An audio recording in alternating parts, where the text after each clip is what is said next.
So today we'll talk about matching of horoscope. और जैसे मैंने कहा था कि ये गन मिलान आज के कॉन्टेक्स्ट में बहुत इरेलेवेंट है, लेकिन फिर भी आपको बताना जरूरी है क्योंकि जो भी आपके पास आएगा, हमारा माइंडसेट ऐसा बना हुआ है कि horoscope matching is the gun milan. तो वो जरूर आपसे पूछेगा और अगर आप नहीं बता पाएंगे तो वो समझेगा शायद इनको नॉलेज नहीं है। तो इसलिए जानना भी जरूरी है कि गन मिलान क्या है, क्या क्या चीजें हम उसमें कंसिडर करते हैं और किन चीजों का कितना वेटेज होता है। तो इसमें हम लोग 8 चीजें कंसिडर करते हैं गन मिलान में, और जो 8 जो एस्पेक्ट हैं जो मैरिज से कनेक्टेड है। पहला होता है वर्ण। वर्ण को एक वेटेज दिया आउट ऑफ 36। वश को 2 पॉइंट्स का वेटेज दिया आउट ऑफ 36। तारा है उसको 3 का वेटेज दिया। योनि है उसको 4 का वेटेज दिया। और फिर matching of lords of moon sign के जो दोनों के उनके स्वामी होते हैं उनका मैचिंग, उसको 5 पॉइंट दिए। गन को 6 पॉइंट दिए। फिर एक होता है बकूट, उसको 7 पॉइंट देते हैं। और फिर होता है नाड़ी, उसको 8 पॉइंट देते हैं। तो इस तरह से इन सारे पॉइंट्स का वेटेज है आउट ऑफ 36। तो आप देख रहे हैं कि पर्टिकुलरली जो 5 चीजें हैं, जो matching of lord of moon sign है, गन है, बकूट है और नाड़ी, इन सब को जो है ज्यादा वेटेज दिया हुआ है और नाड़ी को जो है सबसे ज्यादा वेटेज दिया हुआ है।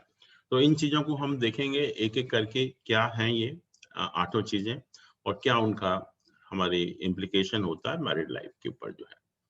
नाड़ी जो है 3 तरह की बताई ज्योतिष में, और नाड़ियों का जो बेसिस है दैट इज नक्षत्र। तो नाड़ी जो आपका बर्थ नक्षत्र होता है उसके बेसिस पर डिसाइड की जाती है। और 3 तरह की नाड़ियां होती हैं, आदि, मध्य और अंत। और जैसे हम आयुर्वेद में जो 3 नाड़ियों की बात करते हैं, वात, पित्त और कफ या श्लेष्म नाड़ी बोलते हैं, तो these are similar to those नाड़ीज एक्चुअली। और अगर हम अश्विनी से शुरू करें तो आप देख रहे हैं कि अश्विनी, भरणी, कृतिका, फिर यहीं पर रोहिणी शुरू हो जाता है, रोहिणी, मृगशिरा, आद्रा, पुनर्वसु, पुष्य, अश्लेषा, मघा। इस तरह से ये सीक्वेंस इस टाइप से चलता रहता है। तो इस तरह से हम अगर सीक्वेंस आपको पता है तो आप नक्षत्र के हिसाब से पता लगा सकते हैं कि वन बिलोंग्स टू विच नाड़ी। तो ये 3 नाड़ी हो गई, आदि, मध्य और अंत नाड़ी। और तीनों जो है नाड़ियां नक्षत्र के ऊपर हम लोग डिसाइड करते हैं कि नक्षत्र आपका कौन सा है, तो उसके बेसिस पर आपकी जो नाड़ी जो है वो डिसाइड होती है। और आप देखते हैं कि जो फर्स्ट पेज है कंप्यूटर हॉरोस्कोप का, जहां पर आपकी डिटेल लिखी हुई होती है, तो उसमें आपकी नाड़ी का भी मेंशन होता है। तो उसमें से आप नाड़ी देख भी सकते हैं। और नाड़ी का जो मतलब होता है, basically it relates to psychological and physiological factors in the body actually. और इसमें जो नाड़ी दोष में कुछ सर्टेन केसेस में हम कैंसिलेशन भी हो जाता है। जैसे कहा कि अगर नक्षत्र एक है लेकिन आपका जो नक्षत्र के पद हैं वो अलग अलग हैं। हर नक्षत्र में जैसे आप जानते हैं 4 पद होते हैं, बट अगर किसी का भी, लड़के लड़की दोनों का अगर नक्षत्र एक है तो ऑब्वियसली नाड़ी एक होगी। और जब नाड़ी एक होती है तब हम उसको नाड़ी दोष मानते हैं। और मैरिज के लिए जो है दोनों की नाड़ी अलग अलग होनी चाहिए, मतलब दोनों की आदि या दोनों की मध्य या दोनों की अंत नहीं होनी चाहिए। एक की आदि है तो दूसरे की मध्य या अंत नाड़ी होनी चाहिए। जब नाड़ी एक होती है तब हम उसको नाड़ी दोष मानते हैं और उसमें फिर 8 में से आपको 0 पॉइंट मिलता है। तो उसके कुछ कैंसिलेशन है कि सर्टेन केसेस में ये जो नाड़ी दोष है वो कैंसिल हो जाता है। तो पहला जो कैंसिलेशन है कि अगर दोनों का नक्षत्र एक होगा तो ऑब्वियसली नाड़ी भी एक ही होगी, तो हम कहेंगे नाड़ी दोष है। लेकिन अगर उनका पद नक्षत्र का अलग अलग है, जैसे एक नक्षत्र में 4 पद होते हैं और हर पद जो है वो 3 डिग्री 20 मिनट का होता है। तो एक की डिग्री मान लीजिए कि 3 डिग्री है नक्षत्र की, एक की 6 डिग्री है या 9 डिग्री है, 10 डिग्री है, तो उनका पद जो है नक्षत्र का वो अलग अलग हो जाएगा। तो उस केस में हम नाड़ी दोष को नहीं मानते हैं। दूसरा ये है कि सेम नक्षत्र बट डिफरेंट राशि। नक्षत्र एक है दोनों का लेकिन राशि अलग अलग है। नक्षत्र एक है और राशि अलग अलग है। कैसे होगा कि एक नक्षत्र हो और राशि अलग अलग है? जैसे कि मेष राशि होती है, आपने देखा कि मेष राशि में एक राशि में 2.25 नक्षत्र होते हैं। तो इसलिए मेष राशि में पूरा अश्विनी नक्षत्र होता है, पूरा भरणी नक्षत्र होता है और कृतिका नक्षत्र का 1/4 जो शुरू वाला पोर्शन होता है वो होता है। तो दैट मेक्स वन राशि, दैट इज एरीज या मेष राशि हम बोलते हैं। पूरा अश्विनी, पूरा भरणी एंड 1/4 ऑफ कृतिका। और जो इसका कृतिका का 3/4 पोर्शन है, that goes to another sign, Taurus sign. वो टॉरस साइन में चला जाता है। तो मान लीजिए कि दोनों की राशि नक्षत्र दोनों का एक है, कृतिका नक्षत्र है। तो एक का जो राशि है मेष राशि है और एक की राशि जो है वो टॉरस राशि है। तो ये कंडीशन इन केसेस में हो जाती है कि कभी कभी जो एक नक्षत्र है 2 राशियों में फॉल करता है। तो कृतिका नक्षत्र जो है वो 2 राशियों में फॉल करता है, एक मेष राशि में, एक वृष राशि में। तो यहाँ पर अगर दोनों सर का एक क्वेश्चन है जी सर, इसके पीछे क्या रीजन है कि दोनों की सेम नक्षत्र में नहीं होना चाहिए, मतलब अभी दोनों आ गए, सेम नक्षत्र से नहीं आई विल होना कम चाहिए? To that actually. ओके। तो एक नक्षत्र में फॉल इन 2 राशिस। तो यहाँ पर जैसे कृतिका नक्षत्र है, depending on the degree it may be either in the Aries sign और it may be in the Taurus sign also. तो ऐसे केसेस में जहाँ कृतिका नक्षत्र है मान लीजिए और एक की राशि मेष है और एक की राशि वृष है, तो उस केस में भी नाड़ी दोष जो है वो कैंसिल हो जाएगा। तीसरा है कि सेम राशि बट डिफरेंट नक्षत्र, सेम राशि बट डिफरेंट नक्षत्र। तो ये कैसे पॉसिबल होगा कि सेम राशि हो और नक्षत्र जो है वो अलग अलग है? मान लीजिए कि दोनों की, एक का नक्षत्र है कृतिका, एक का नक्षत्र है रोहिणी। एक लड़के लड़की में से एक का नक्षत्र कृतिका है और एक का नक्षत्र रोहिणी है। तो जैसा अभी हमने देखा कि 1/3 of the Rohini, 3/4 of the Krittika नक्षत्र, it falls in the Aries, it's a Taurus sign.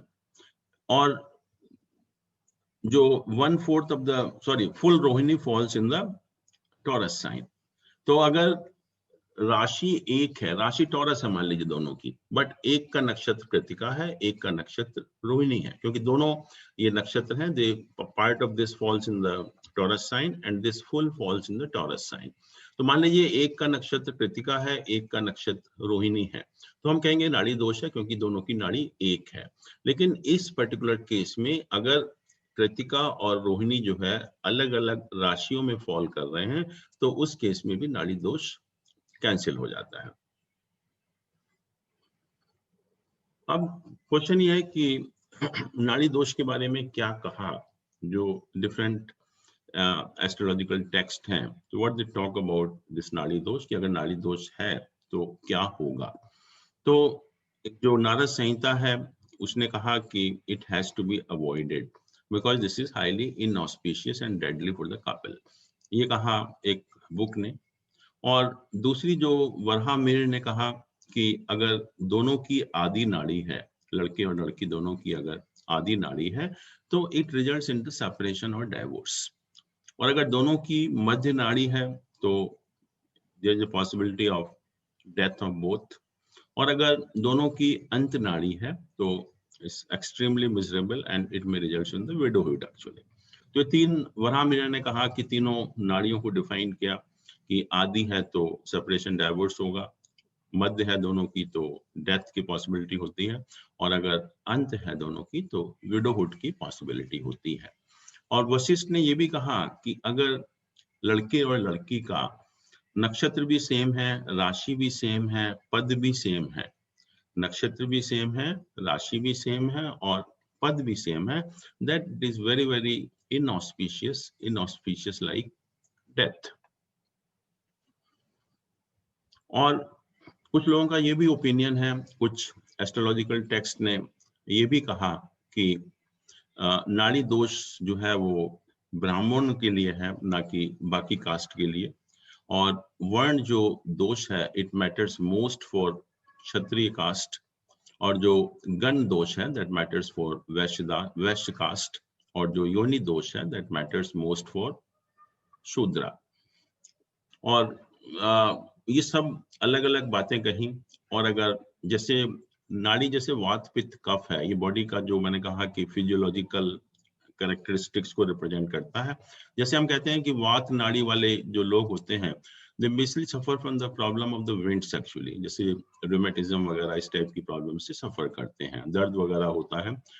वात पित्त, पित्त होता है कि मतलब जो गर्मी ज्यादा होती है बॉडी के अंदर, जो ब्लड बहुत जल्दी निकलता है, जैसे कोई ब्लड प्रेशर हो या बॉडी से ब्लड निकलने वाली कोई भी प्रॉब्लम हो।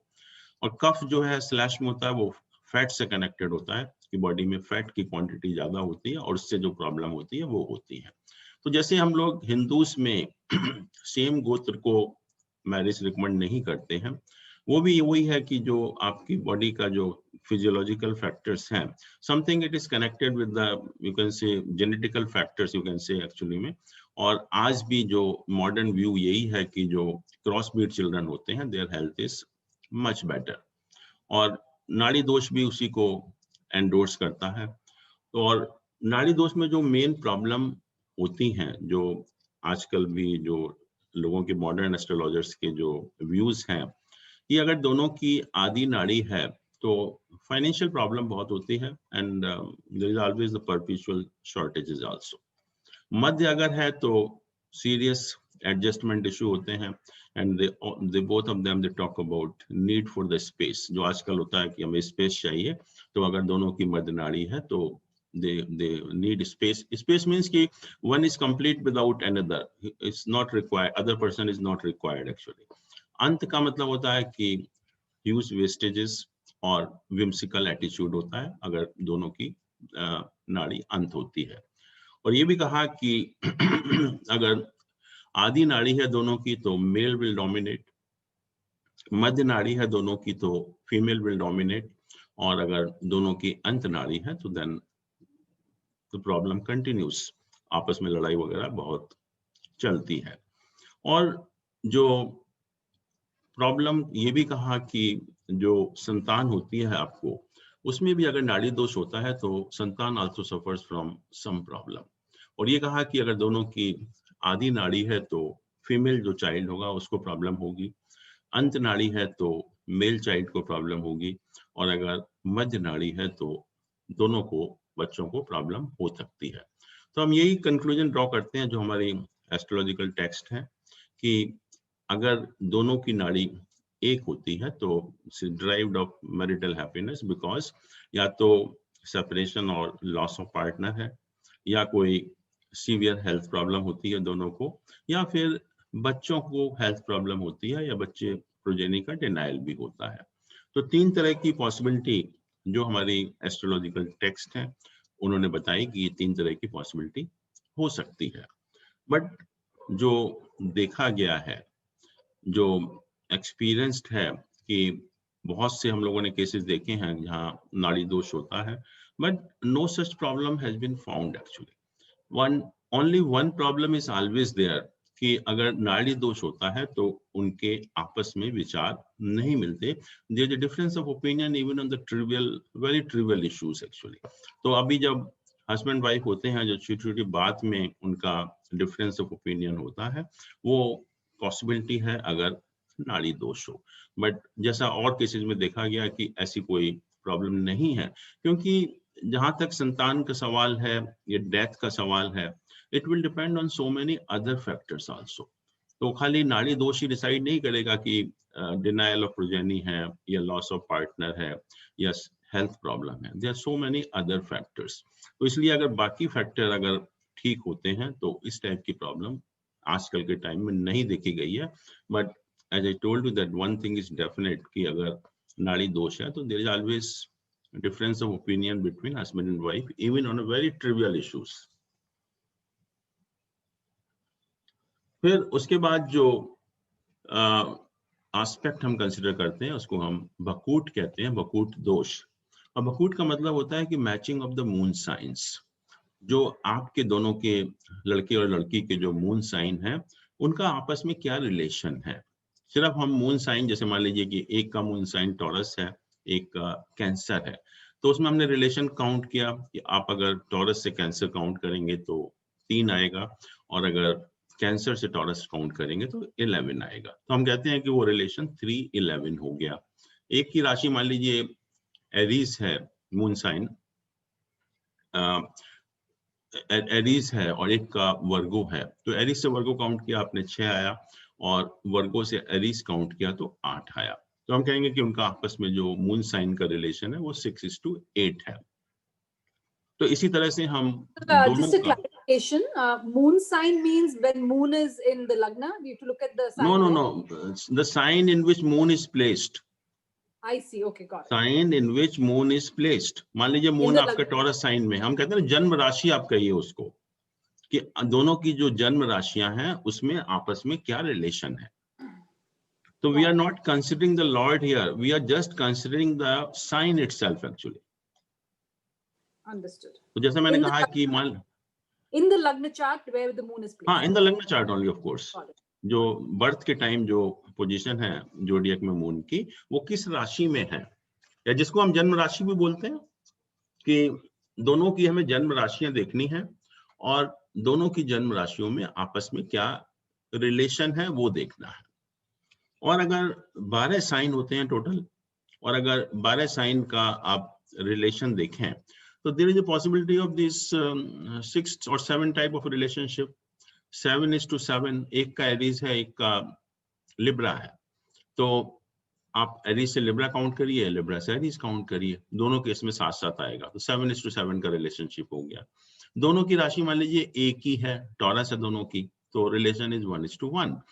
एक 2:12 का रिलेशन है, एक की राशि एरीज है, एक की राशि टॉरस है, मतलब एरीज से टॉरस काउंट किया आपने 2 आया, और टॉरस से एरीज काउंट करेंगे तो 12 आएगा। ऐसे ही जो एक पॉसिबिलिटी है 3:11, एक की राशि मान लीजिए कि टॉरस है और एक का लियो है, तो टॉरस से आपने लियो काउंट किया और लियो से टॉरस काउंट किया। फिर एक रिलेशनशिप होती है 5:9 कि एक का एरीज है, एक का लियो है, तो रिलेशनशिप 5:9 हो गया। और एक है रिलेशनशिप 6:8। तो इस तरह से जो है ये 7 type of relationship between 12 science is possible. इसके अलावा कोई रिलेशनशिप पॉसिबल नहीं है। ये 7 टाइप की रिलेशनशिप जितने भी जो हमारी राशियां हैं, साइंस हैं, उनमें ये पॉसिबल हो सकता है। तो ये हमें ये देखना है कि आपस में जो मून राशिज हैं उसमें क्या रिलेशनशिप है, और इनमें से कुछ रिलेशनशिप खराब मानी गई और कुछ रिलेशनशिप जो है वो अच्छी मानी गई कि वो ठीक है शादी के लिए, और कुछ जो है वो खराब है। अब हमें ये देखना है कि खराब कौन कौन सी हैं। तो पहला जो खराब है दैट इज 2:12। 2:12 और 2:12 का जब वैसे भी जब दशा भी ऑपरेट होती है 2:12 प्लैनेट्स की, जब अगर main and the sub period Lord आपस में 2:12 पोजीशन होती है, जैसे हम लोगों ने डिस्कस भी किया था जब दशा डिस्कस किया था, कि उसमें फाइनेंशियल प्रॉब्लम होती है। तो वही चीज यहाँ पर है कि अगर लड़के और लड़की की राशियों में, चंद्र राशियों में अगर रिलेशनशिप 2:12 है, तो that adversely affect wealth, saving, spending and mutual relationship. So basically you can say that you have to suffer from the financial problem. फिर दूसरा 6:8 है। 6:8 6:8 का जब इवन दशा ऑपरेट होती है तो you suffer from the health problem. तो ये हेल्थ को खराब करती है, क्योंकि 6 और 8 हाउसेस जो है वो हेल्थ से ही कनेक्टेड हाउसेस है। और ये कहा गया कि जो 6:8 का रिलेशनशिप है, that is the worst type of relationship and this has to be avoided under all circumstances. और ये कहा कि जितने भी आजकल जो केसेस होते हैं वायलेंस के बिटवीन हस्बैंड एंड वाइफ, कि एक दूसरे को मार देते हैं या सुसाइड कर लेते हैं, तो they fall in this category कि उनके जो मून साइन का रिलेशन होता है वो 6:8 है। तो ये वर्स्ट माना गया।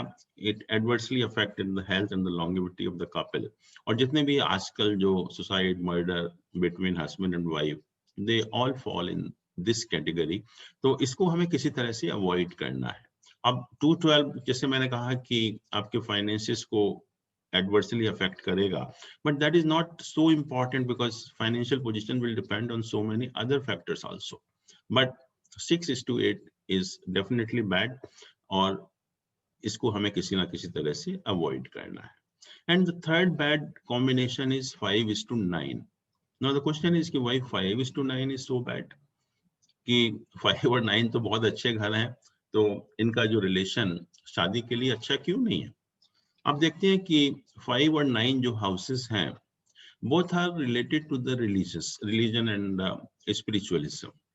तो जब अगर 5 और 9 के आपस में रिलेशनशिप होती है, तो husband and wife both are religiously and spiritually inclined, और दोनों जब अगर स्पिरिचुअली और रिलीजियसली इंक्लाइंड होंगे या उनके प्रति उनका बहुत ज्यादा एप्टीट्यूड या इंटरेस्ट होगा, तो naturally they will neglect their family duties, बच्चों के प्रति या जो फैमिली के प्रति जो उनकी रिस्पॉन्सिबिलिटीज हैं उसको नेग्लेक्ट करेंगे। और होता भी ऐसा, बहुत बार आप देखते हैं कि दोनों जो है वो एक प्रवचन सुनने के लिए किसी और साधु के पास जा रहा है, दूसरा प्रवचन सुनने के लिए कहीं और जा रहा है, and both are neglecting their family responsibilities. तो इसलिए कहा कि अगर 5:9 का रिलेशनशिप है, तो both are spiritually and religiously inclined, both get involved in the spiritual religious activities, and in this process they neglect their family duties. तो इसलिए उसको भी बहुत अच्छा नहीं माना गया कि 5:9 रिलेशनशिप होता है, तो उसको अच्छा हम नहीं मानते हैं। और ये भी कहा कि जो एक्सेप्शन है वकूट दोष का, कि अगर उन दोनों राशियों के लॉर्ड्स फ्रेंड होते हैं, जो हमने कहा कि मान लीजिए कि 2 की राशि 212 है, 5:9 है, 6:8 है, बट उन दोनों राशियों के लॉर्ड अगर आपस में फ्रेंड हैं, तो then they get 4 point out of 7, otherwise they get 0 point. But यहाँ पर जो मेन जो बात है कि बहुत बार वकूट दोष होता है, मून साइन के रिलेशन 5:9 भी होते हैं, 212 भी होते हैं, 6:8 भी होते हैं। अब आपको देखना है कि कौन सा रिलेशनशिप है। आपने सिर्फ कंप्यूटर उससे सॉफ्टवेयर से, तो वो 0 आ जाएगा, वकूट दोष होगा। But you have to see yourself कि रिलेशनशिप कौन सा है। और जैसे मैंने कहा कि एक रिलेशनशिप 6:8 ही है, which has to be avoided under all circumstances. बाकी तो we can tolerate 212 हो, 5:9 हो, because these things they depend on so many other factors also. लेकिन जो वायलेंस की बात होती है, हस्बैंड वाइफ का सुसाइड है, मर्डर है, वो नेचुरली हम लोग नहीं चाहेंगे, तो उसको हमें अवॉइड करना है। तो इवन अगर किसी के पॉइंट्स कम भी मिल रहे हैं और वकूट दोष में 6:8 नहीं है, तो उसको आप नेग्लेक्ट कर सकते हैं, उसको आप 7 पॉइंट दे सकते हैं, उससे ज्यादा फर्क नहीं पड़ेगा। Just a clarification, uncle. So when we say ये जो relationship निकालनी है moon sign की, तो let me say 7:7, meaning if one sign is, both the signs are the same basically, is it? नहीं, 7:7 means कि one is having Aries sign, one is having Libra sign. तो 7:7 का आप Aries से Libra count करेंगे या Libra से Aries count करेंगे? Let us see in the horoscope actually. अगर टॉरस वर्गो हुआ तो फिर क्या रेशियो निकालेंगे अंकल? देखिए, टॉरस और वर्गो, आपने टॉरस से साइन शुरू किया, टॉरस, जेमिनी, कैंसर, लियो, वर्गो, तो 5:9 रिलेशनशिप हो गया सीधा। 5:9 रिलेशनशिप हो गया। I see. या तो ऐसे ही दोनों का हमें just see the sign actually. आप कोई भी we can have an example here actually, let us see. Sir male पहले आएगा, फीमेल ये रिगार्डलेस है, क्योंकि उससे फर्क नहीं पड़ता, एक ही बात आएगी, दोनों से आप काउंट करेंगे, 5:9 की जगह 9:5 हो जाएगा, कोई फर्क नहीं पड़ेगा। ठीक।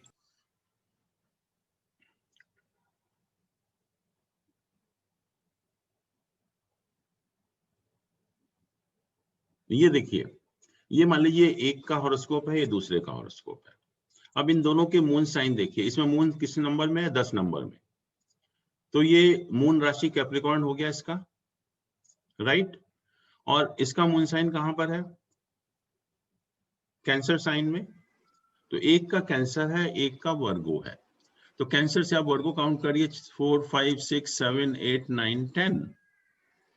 तो 4:10 का रिलेशनशिप हुआ है, this is okay.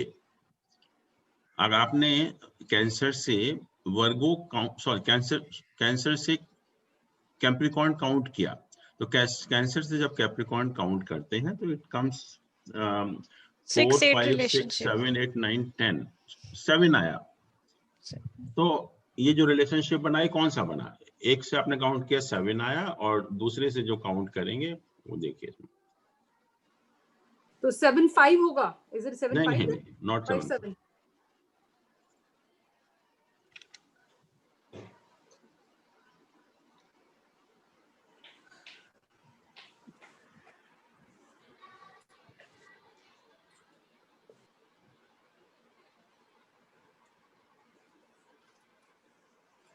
Seven is to 7 हो गया। This relationship is also 7:7। आप कैंसर से कैप्रिकॉर्न काउंट करिए या कैप्रिकॉर्न से कैंसर काउंट करिए, दोनों केसेस में 7 आएगा। तो ये भी रिलेशनशिप जो है 7:7 हो गया। जैसे यहाँ पर हमने कहा था कि एरीज है, लिब्रा है, ऐसे ही अगर कैंसर और कैप्रिकॉर्न होंगे तभी भी जो रिलेशनशिप होगा दैट इज 7:7। अब दोनों से काउंट करके देखिए, दोनों से जो है 7:7 ही आएगा, right? Yes sir, 7:7. Yeah. Then we come to the gun, और गन को भी 6 पॉइंट का वेटेज दिया गया आउट ऑफ 36। और आप देखते हैं कि जो फर्स्ट पेज पर गन भी आपका लिखा हुआ होता है, और gun basically indicates your nature, आपकी प्रवृत्ति कैसी है। और गन 3 टाइप के होते हैं, देव, मनुष्य और राक्षस, डिवाइन, ह्यूमन एंड डेमन। और जैसे आप जानते हैं कि डिवाइन लोग जो होते हैं, इट्स वेरी सात्विक टाइप की प्रवृत्ति होती है। It's all good only, they won't do anything bad actually, they have all good qualities only, इसलिए हम उनको डिवाइन कहते हैं। मनुष्य is combination of good and bad. तो मनुष्य ना तो डिवाइन है ना डेमन है, but it's a combination. But जो डेमन होते हैं, जो उनकी जो नेचर राक्षस टाइप की होती है, दे ऑल बैड एक्चुअली। तामसिक प्रवृत्ति हम बोलते हैं उनको, ह्यूमन को राजसिक प्रवृत्ति बोलते हैं, और डिवाइन को सात्विक प्रवृत्ति बोलते हैं। तो नेचुरली जो सात्विक लोग होंगे वो किसी का बुरा नहीं चाहते, उनके बारे में सब अच्छी उनका नेचर होता है। ह्यूमन है वो राजसिक प्रवृत्ति है, गुड एंड बैड, और राक्षस या डेमन जो प्रवृत्ति है वो ऑल बैड ओनली। इसका भी जो क्लासिफिकेशन किया हमने नक्षत्र के बेस्ड पर ही किया, कि नक्षत्र आपके डिसाइड करते हैं कि आपका जो गण है वो देव है या मनुष्य है या राक्षस है। This is the table of nakshatra, there is no sequence, but this is the table which indicates कि आप अपने बर्थ नक्षत्र से यू कैन फाइंड आउट कि to which category you belong to. तो आप डिसाइड कर सकते हैं कि आपका गण जो है देव है, मनुष्य है या राक्षस है। और जैसे कहा कि जो देव मनुष्य है वो it indicate dignity and goodness, सात्विक नेचर होती है। मनुष्य is a combination of good and bad, राजसिक हम प्रवृत्ति कहते हैं उसको। और राक्षस होता है इट्स ऑल मीननेस, सेल्फिशनेस या तामसिक हम प्रवृत्ति कहते हैं। अब क्वेश्चन आता है कि मैचिंग के लिए, हॉरोस्कोप के लिए, हस्बैंड वाइफ के लिए क्या जरूरी है। और जैसे मैंने कहा था कि बेसिकली जो यहाँ अब जो देखेंगे आपकी इस द इंटेंशन इज की the male domination, male should dominate. तो पहली चीज तो यह है कि अगर दोनों का गण एक ही है तो इट्स अ वंडरफुल कॉम्बिनेशन। आप उसमें दोनों की अगर नेचर एक सी हो जाए किसी तरह से, जो पॉसिबल नहीं है, तो that is suppose to be wonderful combination कि दोनों का गण एक है, दोनों का देव है, दोनों का मनुष्य है, दोनों का राक्षस है। दोनों का अगर राक्षस भी होगा then it's a wonderful match, क्योंकि दोनों का नेचर जो है वो एक सा है। और ये भी कहा कि एक का देव है और एक का मनुष्य है, दैट इज आल्सो वर्केबल, उसमें भी कोई बहुत ज्यादा प्रॉब्लम नहीं होती। लेकिन जो प्रॉब्लम होती है शुरू कि अगर लड़का देव या मनुष्य है और लड़की राक्षस है, तो that is prohibited, and I told you that intention is कि that female should not dominate actually. तो अगर लड़की का प्रवृत्ति राक्षस होगा तो naturally she may try to create problem actually, तो उसको हमने अवॉइड किया। लेकिन अगर लड़का राक्षस है तो चलेगा, उसमें कोई प्रॉब्लम नहीं है। लड़का राक्षस है और लड़की देव मनुष्य है तो कहते हैं ठीक है, कोई प्रॉब्लम नहीं है। बट लड़की जो है किसी तरह से राक्षस नहीं होनी चाहिए, और अगर दोनों का गण सेम है तो that is the best combination.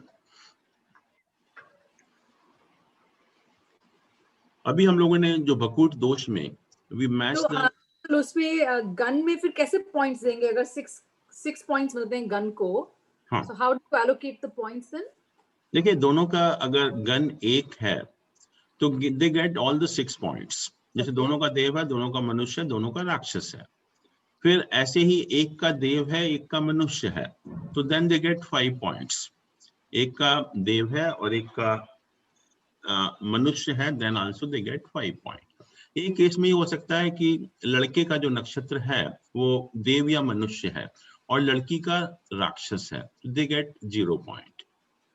फिर लड़का अगर राक्षस है और लड़की अगर देव या मनुष्य, देन दे गेट 1 पॉइंट। वो टेबल बनी होती है तो उसमें पॉइंट का जो डिस्ट्रीब्यूशन होता है इस तरह से होता है कि दोनों का एक है तो 6 मिलेगा, एक देव है एक मनुष्य है तो 5 मिलेंगे, और अगर लड़का देव या मनुष्य है और लड़की अगर राक्षस है तो दे गेट 0 पॉइंट, और अगर लड़का राक्षस है और लड़की अगर देव या मनुष्य है तो दे गेट 1 पॉइंट। मतलब 1 पॉइंट मीन्स कि ओके इट्स वर्केबल।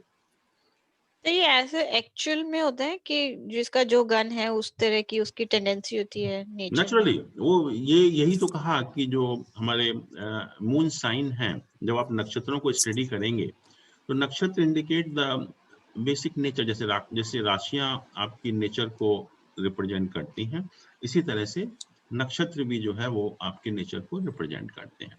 तो जनरली जो डिवाइन नक्षत्र होते हैं उनमें जो संभावना यही है कि नेटिव जो है वो सात्विक प्रवृत्ति के होते हैं, और जो डेमन नक्षत्र होते हैं उसमें राक्षसी प्रवृत्ति की, या मतलब जैसे मीननेस हुआ, सेल्फिशनेस हुआ, उस टाइप की प्रवृत्ति जो कि हम दूसरे को नुकसान पहुंचाने की कोशिश करते हैं।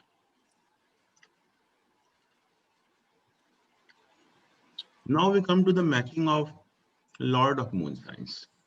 बकूट दोष में हमने मून साइन को मैच किया था, ना कि लॉर्ड को मैच किया था। अब हम जो बात कर रहे हैं we are talking of the matching of the lord of moon sign. अब जो भी दो राशियां हैं आपने जो देखी अभी, जैसे मान लो एक का कैंसर था एक का कैप्रिकॉर्न था, तो कैंसर का मून हो गया लॉर्ड और कैप्रिकॉर्न का सैटर्न हो गया लॉर्ड। तो अब हम बात कर रहे हैं कि जो उनके लॉर्ड हैं moon and Saturn in this case, उनका आपस में हमें मैचिंग करना है, तो उसके ऊपर क्या प्रभाव पड़ेगा।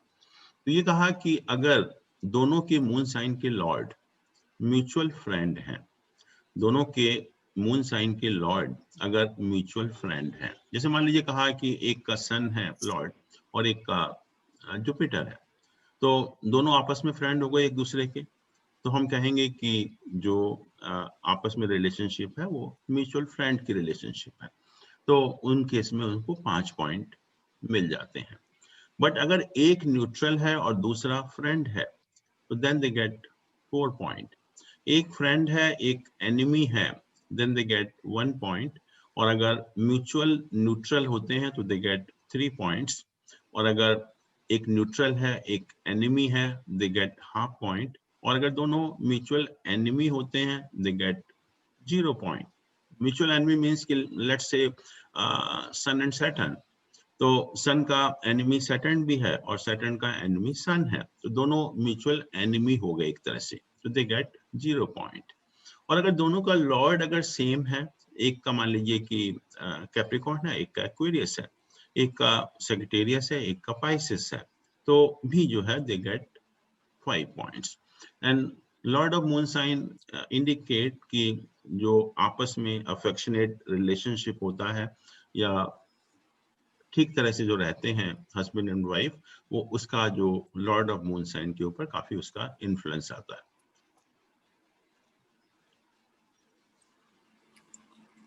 अब जो नेक्स्ट है इन इंपॉर्टेंस इज द योनि, और योनि को जो है वो 4 पॉइंट्स दिए।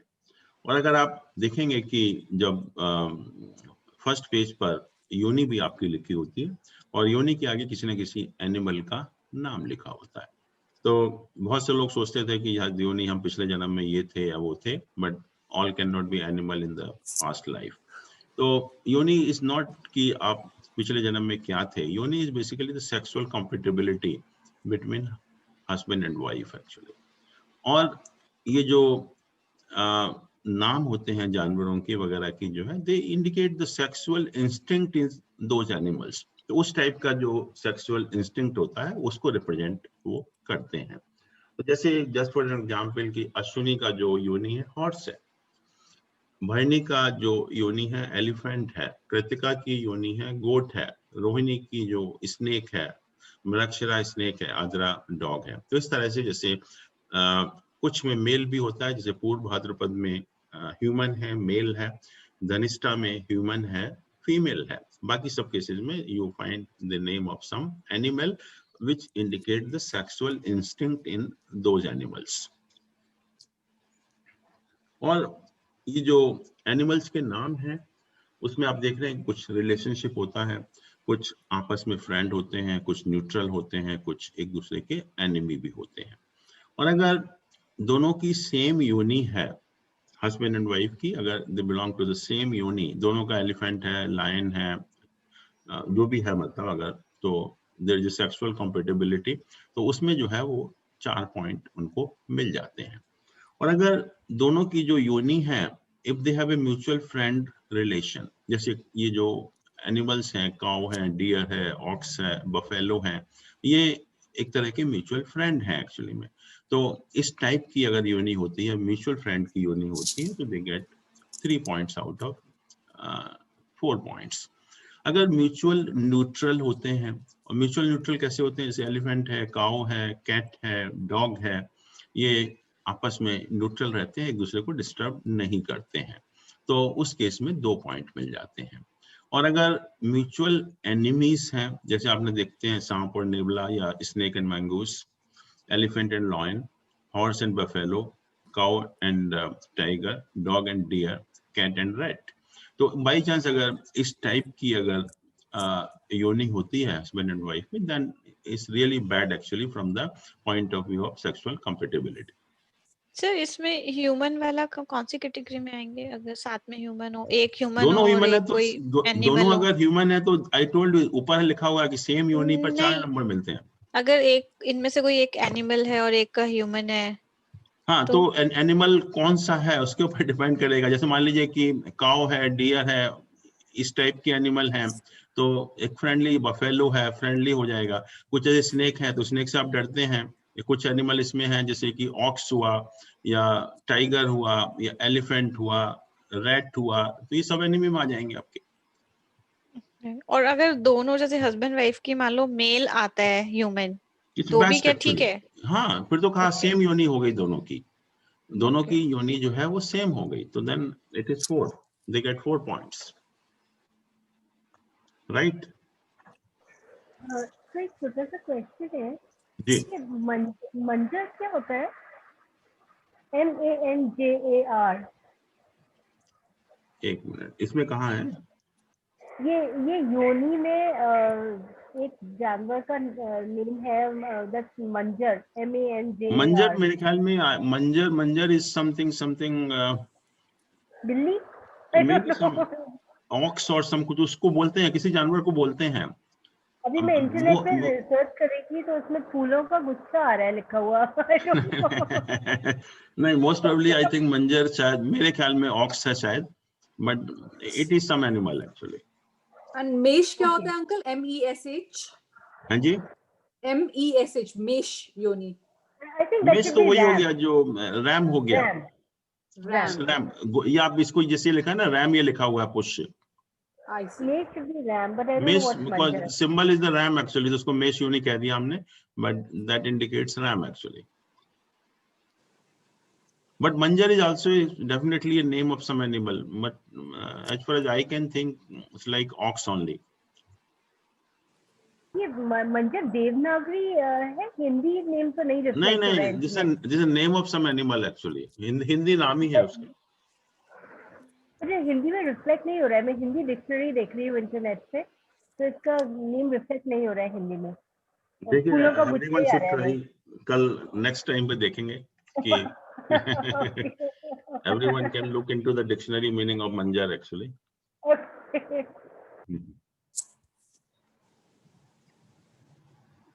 अब आता है तारा, और तारा को 3 पॉइंट्स का वेटेज दिया हुआ है। और तारा होती है कि लाइफ में आने वाली प्रॉब्लम्स को इंडिकेट करता है कि लाइफ में कोई प्रॉब्लम तो नहीं आएगी हस्बैंड वाइफ की मैरिड लाइफ में जो है। और ताराएं जो है 9 तरह की होती हैं, जन्म, संपत, विपत, क्षेम, प्रत्ययी, साधक, बद्ध, मित्र और अतिमित्र।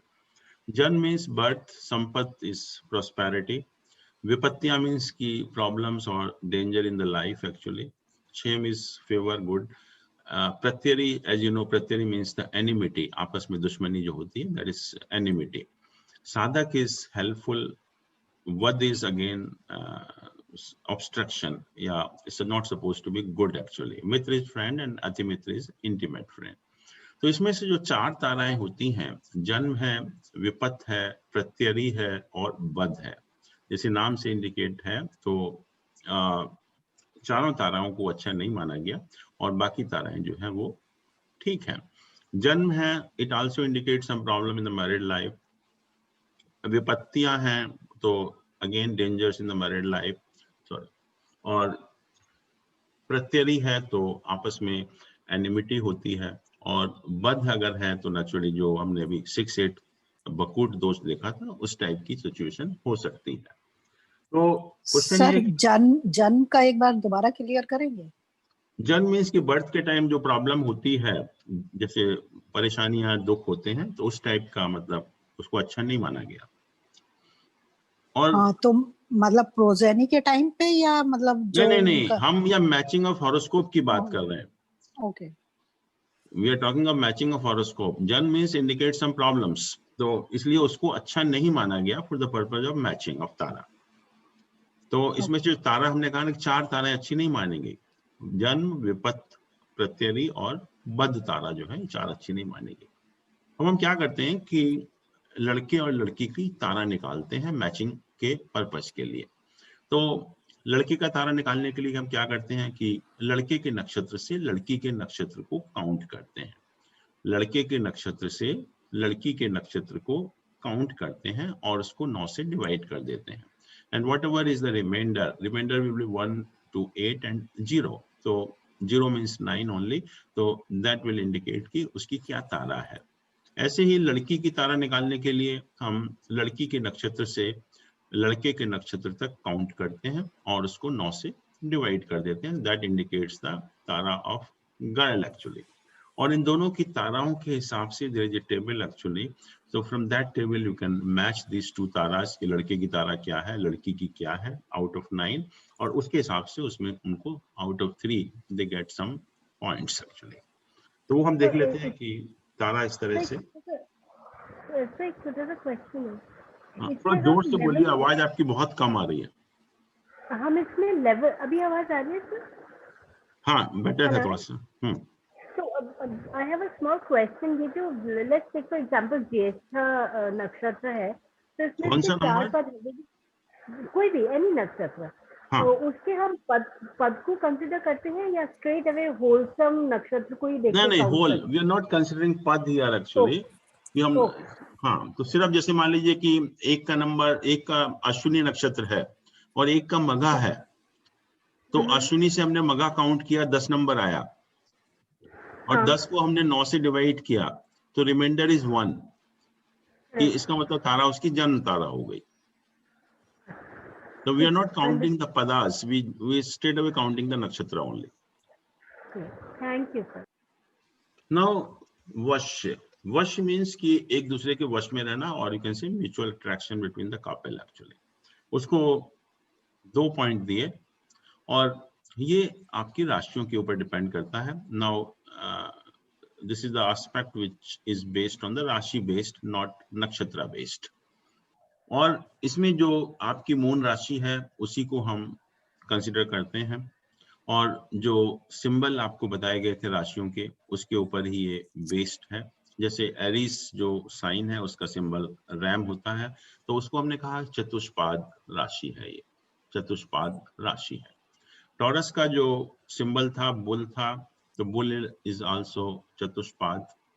जेमिनी का जो सिंबल था ट्विंस थी, तो ट्विन इज अगेन मानव।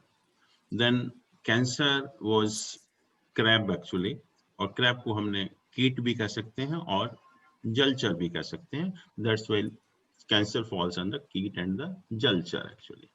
अगर हम लियो को देखें तो lion is the symbol and lion is chatushpad as well as vanchar, जंगल में रहने वाला। Virgo is again a female, so मानव हो गया। Libra is again man with the balance, so मानव हो गया। Scorpio is scorpion which is कीट बेसिकली। और सेजिटेरियस आपने देखा था, the front portion is the man with the bow and arrow and the back portion is the horse. तो दो पोर्शन में ये सिंबल होता है सेजिटेरियस साइन का। तो man with the bow and arrow is a manav and the horse is chatushpad. तो इसको हमने कहा तो ये हम मून राशि ले रहे हैं यहाँ पे, moon rashi, we are considering only moon rashi. तो Sagittarius sign is manav and chatushpad. फिर जो कैप्रिकॉर्न साइन है उसका भी सिंबल हम लोग ने देखा था। Symbol is the front portion is the deer and the back portion is crocodile. तो डियर को हमने कहा चतुष्पाद और क्रोकोडाइल को कहा जलचर, वो जलचर हो गया। फिर Aquarius is man with the water pitcher, तो मानव हो गया। और जो लास्ट वाला जो 12 साइन है that is pair of fish Pisces, तो वो जलचर, उसको हमने क्लासिफिकेशन किया। तो इस तरह से हमने डिफरेंट साइंस को क्लासिफाई किया। और जैसे मैंने कहा कि दिस इज बेस्ड ऑन राशि, नॉट द नक्षत्रास। तो ये जो 5 तरह के क्लासिफिकेशन हुए, चतुष्पाद हुआ, मानव हुआ, जलचर हुआ, वनचर हुआ और कीट हुआ। तो depending on the nature of this 5, इनमें आपस में जो रिलेशनशिप हो सकती है वो 4 तरह की रिलेशनशिप हो सकती है कि वश्य कहें। वश हम कहेंगे कि जैसे हम कहेंगे लाइन है, तो लाइन के वश में सारे चतुष्पाद हैं एक्सेप्ट कीट, एक्सेप्ट स्कॉर्पियन, बिकॉज स्कॉर्पियन जो है वो बिल में चला जाता है तो वो लाइन के वश में नहीं होता। हम कहेंगे कि ह्यूमन के वश में बाकी सब लोग हैं, और तो वो वश्य हो गया एक तरह से। मित्र है, कुछ राशियां चतुष्पाद आपस में मित्र होते हैं, जैसे रैम हुआ, बुल हुआ, या जो 3rd राशि है, 6 राशि है, 11 राशि है, वो आपस में मित्र हो गए। शत्रु है कुछ, और कुछ है भक्ष। भक्ष मतलब जो जैसे ह्यूमन के लिए फिश या पाइसेस भक्ष हो गया, या क्रैब भक्ष हो गया, या कोई बड़ा जानवर छोटे जानवर को खा लेता है तो वो उसका भक्ष हो गया। तो हमें ये रिलेशनशिप देना है, देखना है कि दोनों में कौन सा, इन चारों में से कौन सा रिलेशनशिप है। अब वश्य वाला है या मित्र वाला है या शत्रु वाला है या भक्ष वाला है। तो अगर दोनों के बीच में फ्रेंडशिप होती है, दोनों के वश्य में, तो 2 पॉइंट मिलते हैं। एक वश्य है, एक एनिमी है, तो 1 पॉइंट मिलता है। एक वश्य है, एक भक्ष है, तो आधा पॉइंट मिलता है। और अगर दोनों आपस में म्यूचुअल एनिमी होते हैं या म्यूचुअल भक्ष होते हैं तो दे गेट 0 पॉइंट्स। जैसे कहा कि अभी एक्सेप्ट स्कॉर्पियो साइन, लियो के वश में सब कुछ है, और जैसे जलचर जो है वो मानव के लिए भक्ष हो गए। तो इस तरह से हम ये रिलेशनशिप देखते हैं कि वश्य है, मित्र है, शत्रु है, या भक्ष टाइप का रिलेशनशिप है। And lastly we talk about the varna. वर्ण जैसे आप जानते हैं कि 4 तरह के वर्ण होते हैं, ब्राह्मण, क्षत्रिय, वैश्य एंड शूद्र। और जो ब्राह्मण जो वर्ण बनाए गए थे पहले टाइम में, they were not based on the caste, actually they were based on your capability and your intelligence. And Brahmins were supposed to be the most capable, most intelligent persons, तो उनको हमने ब्राह्मण कहा। उससे जो कम कैपेबल लोग हैं उनको क्षत्रिय कहा, और उससे जो कम कैपेबल लोग थे उनको वैश्य कहा, और जो सबसे कम कैपेबल लोग थे उनको शूद्र कहा। और इसका भी क्लासिफिकेशन हमने राशियों के हिसाब से किया, ना कि नक्षत्र के हिसाब से। राशियां इंडिकेट्स कि विच राशि फॉल्स अंडर विच कैटेगरी। तो उसमें आप देखते हैं कि जो 159 राशि हैं, Aries, Leo and Sagittarius, they fall in the Kshatriya group. 2, 6, 10 they fall under Vysya group. शूद्र 3, 7, 11 they fall under शूद्र ग्रुप। और जो 4, 8, 12 राशियां हैं वो ब्राह्मण ग्रुप में फॉल करती हैं। और जैसा भी कहा कि Brahmins were the most capable people. ये भी वही चीज है कि male should dominate, male should have a better varna as compare to the female. तो उसमें भी यही कहा कि जो ऐसा ना हो कि लड़की का वर्ण लड़की से बेटर हो, या ladki is more capable than the ladka. कि अगर मान लीजिए कि लड़के का वर्ण शूद्र है और अगर लड़की का वर्ण वैश्य है, क्षत्रिय है, ब्राह्मण है, तो then it's not a proper match. लड़का अगर ब्राह्मण है तो लड़की कोई भी हो सकती है, बट लड़के का वर्ण जो है वो लड़की के वर्ण से सुपर होना चाहिए, बेटर होना चाहिए। उसमें सिर्फ एक एक्सेप्शन है कि अगर बाई चांस लड़के का वर्ण अगर कम होता है, then we see the relationship of the lord of the moon sign. अगर बाई चांस अगर आप देखते हैं किसी भी अगर कुंडली में जब मैच करने के लिए आती है तो लड़के का वर्ण कम है, लड़का इज लेस कैपेबल, तो हम उसमें क्या करते हैं कि जो दोनों के मून साइन है, उनकी लॉर्ड ऑफ मून साइन है, उनकी हम कास्ट देखते हैं। और हर प्लैनेट जो है वो एक कास्ट को रिप्रेजेंट भी करता है। जैसे जुपिटर और वीनस है वो ब्राह्मण को रिप्रेजेंट करते हैं, सन और मार्स हैं वो क्षत्रिय को रिप्रेजेंट करते हैं, मून एंड मरकरी है वो वैश्य को रिप्रेजेंट करते हैं, और सैटर्न जो है वो शूद्र को रिप्रेजेंट करता है। तो अगर मून साइन से मैचिंग नहीं हो रहा और अगर matching lord of moon sign से हो जाता है, देन फिर भी उसको 1 पॉइंट मिल जाता है। जैसे कि मान लीजिए कि लेट अस से कि कोई भी एग्जांपल हम ले सकते हैं कि लड़के का वर्ण मान लीजिए कि this should be friend actually, so that we have to see. तो let us say कि 1 and हाँ राइट, एक का जो लड़के का वर्ण क्षत्रिय है और लड़के का वर्ण ब्राह्मण है, नहीं लड़की का वर्ण ब्राह्मण है और लड़की का वर्ण जो है वो नहीं, तभी भी नहीं बनेगा इसमें। We have to see Jupiter and Venus, मतलब 9 एंड दिस एंड हाँ दिस एंड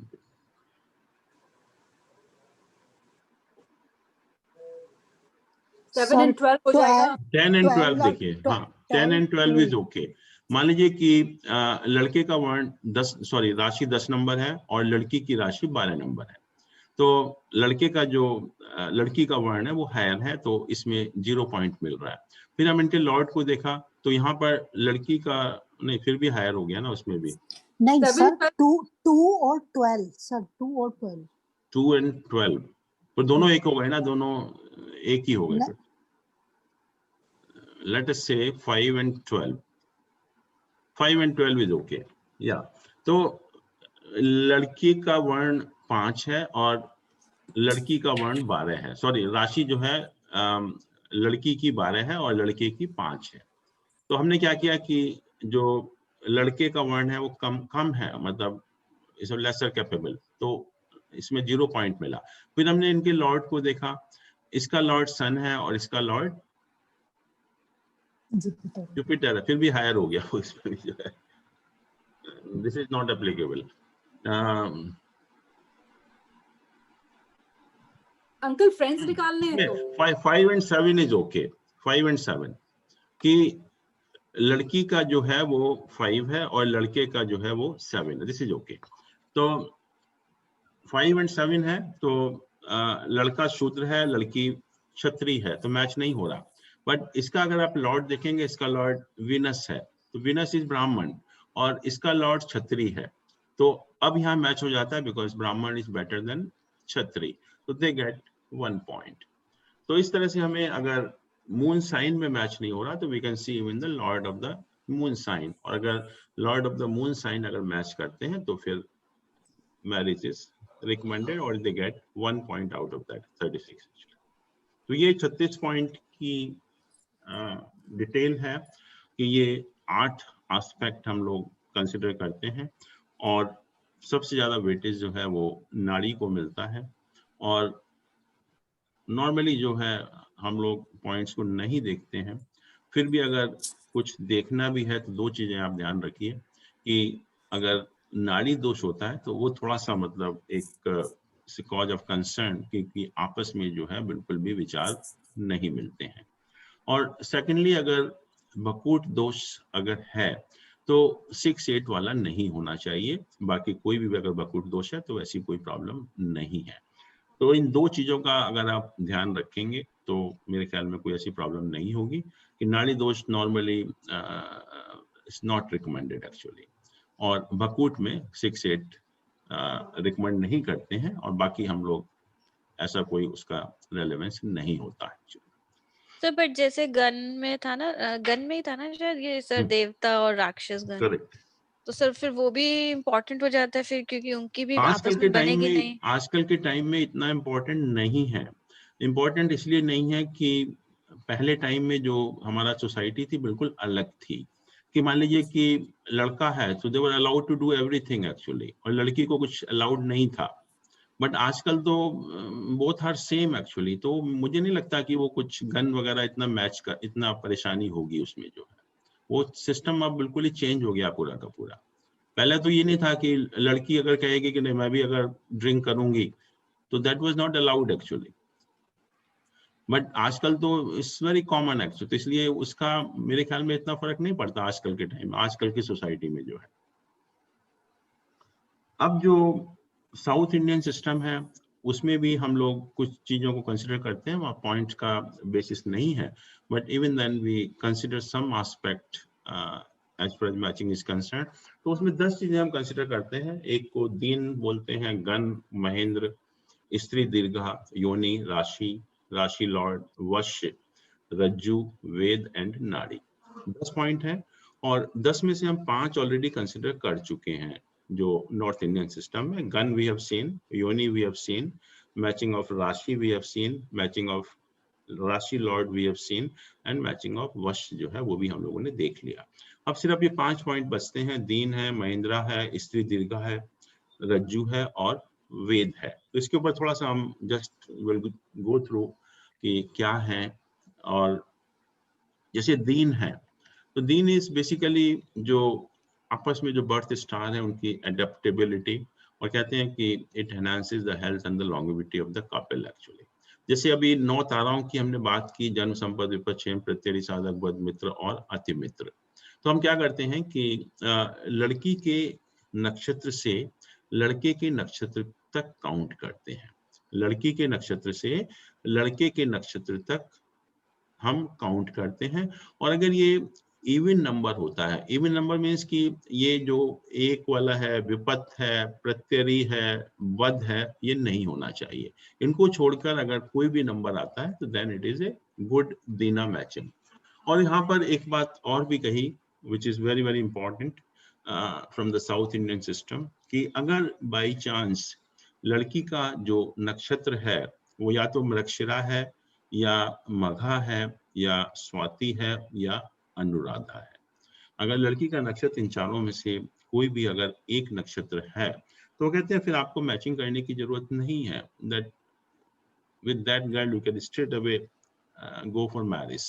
तो ये भी कहा कि इन 4 नक्षत्रों की अगर लड़की का ये नक्षत्र है then straight away you can go for marriage, there no need to look into other details. फिर सेकंड महेंद्रा है।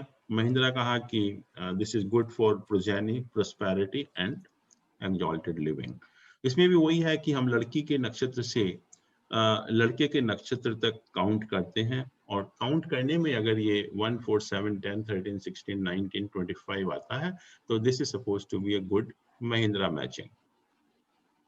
स्त्री दीर्घा है। Stree Deergha means the longevity of the bride actually. तो और we have the blessing of goddess Lakshmi, or you can say we have prosperity in the life. तो उसमें सिर्फ यही है कि लड़की के नक्षत्र से लड़के के नक्षत्र तक काउंट करना है। वही सेम मेथड है सब जगह कि लड़की के नक्षत्र से लड़के के नक्षत्र को काउंट करना है, और अगर ये 13th नंबर आता है then it is a very good Stree Deergha, और अगर 7 आता है then also it is okay, but दूसरे केसेस में उतना अच्छा नहीं होता। और बाई चांस अगर 13 या 7 आ जाता है तो then it's supposed to be very good actually. फिर वेद है। वेद मीन्स कि दो नक्षत्र आपस में एक दूसरे के दुश्मन होते हैं, एक दूसरे के लिए मिसफॉर्च्यून करते हैं या प्रॉब्लम क्रिएट करते हैं मैरिड लाइफ में। तो यहाँ पर दो नक्षत्रों के कॉम्बिनेशंस दिए हुए हैं। I will give you this PPT. तो ये जो दो नक्षत्र हैं ये नहीं होने चाहिए, मतलब एक का अश्विनी और एक का ज्येष्ठा नहीं होना चाहिए, या एक का भरणी और एक का अनुराधा नहीं होना चाहिए, या एक का मृगशिरा चित्रा धनिष्ठा, इन तीनों में से एक का और दूसरे का नक्षत्र नहीं होना चाहिए। तो ये नक्षत्र आपस में वेद करते हैं, तो इसलिए ये जो कॉम्बिनेशन है नक्षत्रों का, लड़के और लड़की का, वो अच्छा नहीं माना गया।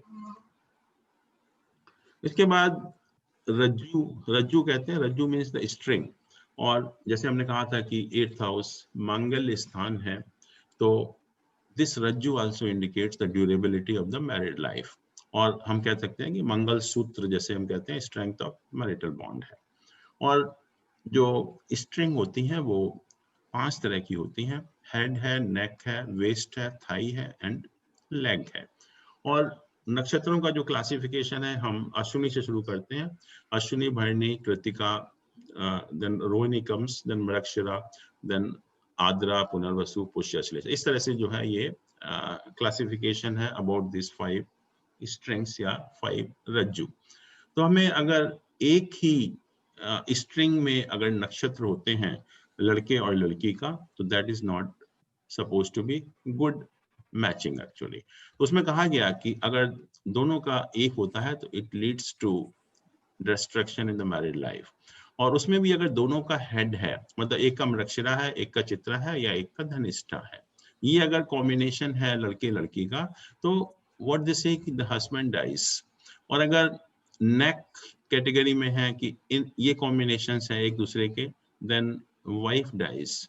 और अगर वेस्ट है, ये वाले कॉम्बिनेशंस हैं, देन चाइल्ड डाइज। और अगर थाई वाला कॉम्बिनेशन होता है तो दैट लीड्स टू पॉवर्टी। और अगर लास्ट वाला लेग वाले नक्षत्रों का कॉम्बिनेशन होता है तो that leads to instability in the life. और उसमें एक चीज और हम कंसिडर करते हैं, दशा संधि। दशा संधि का मतलब ये होता है कि दोनों की दशाएं एक साथ शुरू ना हो, क्योंकि अभी आपने देखा बहुत बार ऐसा होता है कि हस्बैंड वाइफ की दशा दोनों की शनि की शुरू हो गई, दोनों की राहु की शुरू हो गई, तो लाइफ में प्रॉब्लम बहुत ज्यादा बढ़ जाती है। तो हमें ये देखना होता है कि दोनों की दशाओं की शुरुआत जो है उसमें थोड़ा सा डिफरेंस होना चाहिए, कम से कम 6 महीने का डिफरेंस होना चाहिए, नहीं तो प्रॉब्लम लाइफ में बहुत ज्यादा बढ़ जाती हैं। तो इस तरह से हम ये साउथ इंडियन सिस्टम में मैचिंग करते हैं। और इसके बाद अगर थोड़ा सा हम मांगलिक दोष के बारे में भी बात करें, कि कल हम लोग बात कर रहे थे कि जब मंगल जो है वो 1, 4, 1, 2, 4, 7, 8, 12 हाउसेज में होता है तो मांगलिक दोष होता है।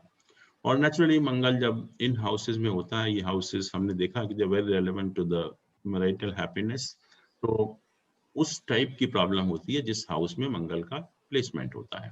जैसे मान लीजिए कि 4th हाउस में है तो नेचुरली आपकी जो डोमेस्टिक हैप्पीनेस है उसके ऊपर एडवर्स उसका इन्फ्लुएंस होता है। 7th हाउस में है तो स्पाउस का नेचर उस टाइप का होता है। 8th हाउस में है तो बहुत सीरियस है इट में, क्योंकि 8th हाउस हमारा 2nd हाउस भी होता है 7th हाउस से, तो इट बिकम्स ए मारक फॉर द स्पाउस। और इसीलिए जो मांगलिक दोष हम देखते भी हैं तो पर्टिकुलरली 8th हाउस के लिए हमें थोड़ा सा कंसर्न रहता है, बाकी किसी हाउस के लिए ऐसा कोई डैमेजिंग नहीं होता है। और क्योंकि ये मारक बन जाता है, बट नॉर्मली आपने देखा होगा कि ये कहा जाता है कि अगर शादी होगी, एक मांगलिक है एक नहीं मांगलिक है, तो एक की डेथ हो जाती है।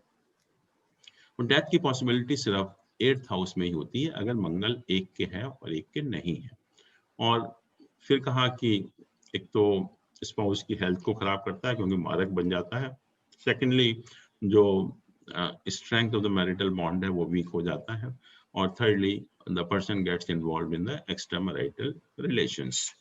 ऐसे ही जब अगर 12th हाउस में मंगल होता है तो जो हम लोगों ने डिस्कस किया था, एक्स्ट्रा मैरिटल सेक्स है, इम्पोटेंसी है, वेनरल डिसीजेस हैं, स्लीपिंग कंफर्ट्स हैं, एक्स्ट्रा मैरिटल कैजुअल सेक्स है, उन सब चीजों के ऊपर उसका एडवर्स इफेक्ट होता है।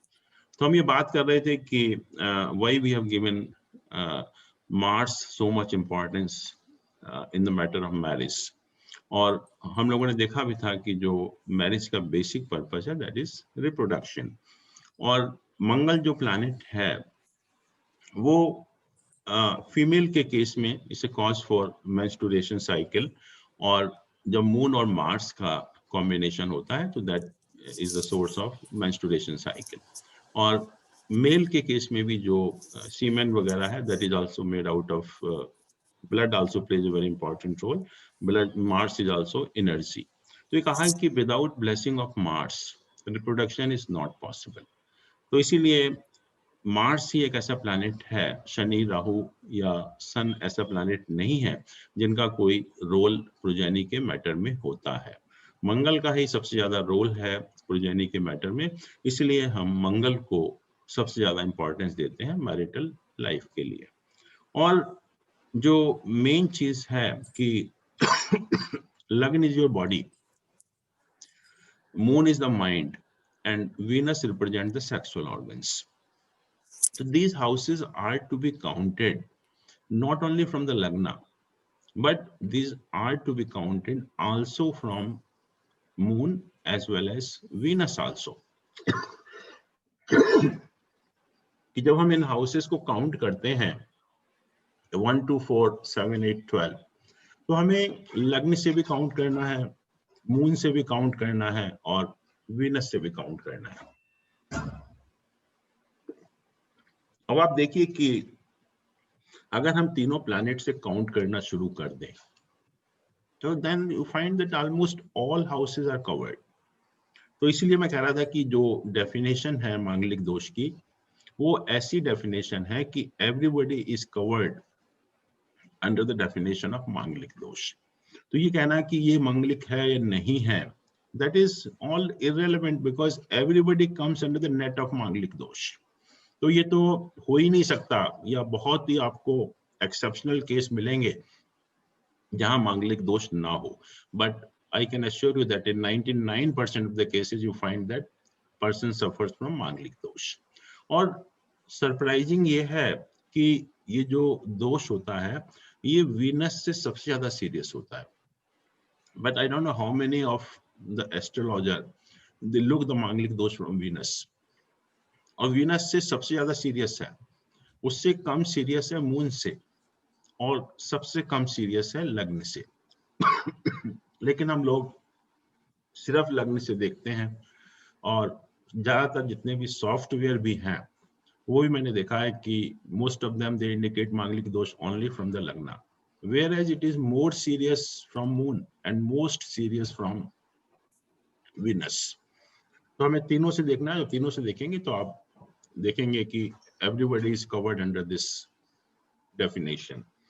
दूसरा ये है कि मंगल प्रॉब्लम कब करेगा, when it is a malefic planet. आपके अगर हॉरोस्कोप में मंगल अगर मैलिफिक है तो naturally it will have an adverse influence on that house, but अगर ये बेनिफिक प्लैनेट है तो naturally why it will cause a problem, there is no reason कि why Mangal should cause a problem.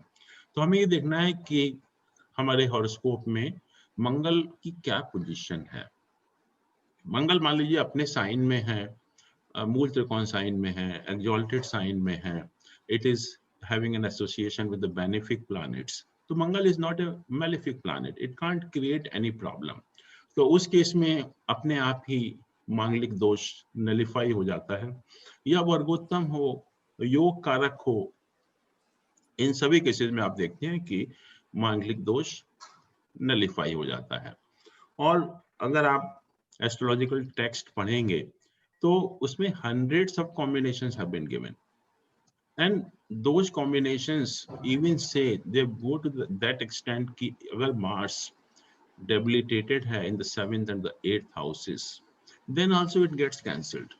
But I don't know because we couldn't digest this thing कि अगर मंगल नीच का है 7th और 8th हाउस में तो मांगलिक दोष कैसे नलिफाई हो सकता है।